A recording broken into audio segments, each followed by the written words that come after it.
Now, a few years ago, I had a show over at the Kennedy Center, and I was sitting backstage pre-show holding court. That's what we call it when we talk trash backstage. And I'm told by one of the ushers that I have some family at the door.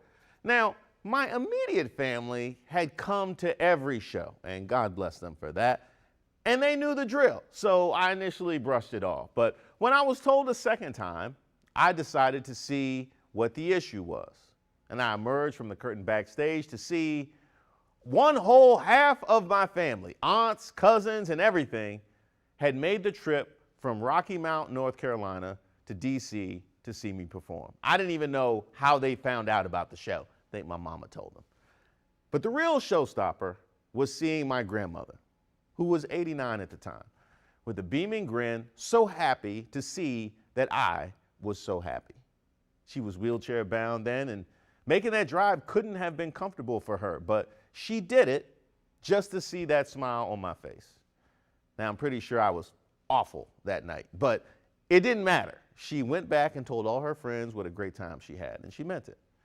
And there are many stories I could tell like that, or like the time I introduced her to my new girlfriend that I thought was the one, and she threw her arms around her and said, "You're a family now," which was kind of disconcerting because I wasn't that sure that she was the one, but she ended up being the one. So I guess grandma knew.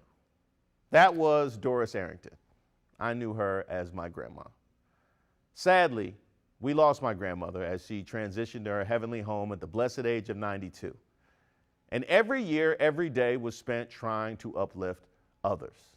This was a woman who would call me every year on Christmas, which happened to be her birthday. Yet I couldn't think of a more appropriate day for her to be born. And she was important to me because she provided unconditional love whenever I needed it, and even sometimes when I didn't know that I needed it. She was important to me because my family is situated a little differently than what we were told was the norm, yet she always made me feel included and even special.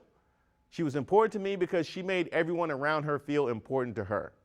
Before open mic, before Get Up DC, radio, or stand up, I was a success to her because of who I was. And that foundation allowed me to grow into what I became. And we all have people in our lives that we can honestly say we wouldn't be here, who we are or where we are without. And I just want to say thank you.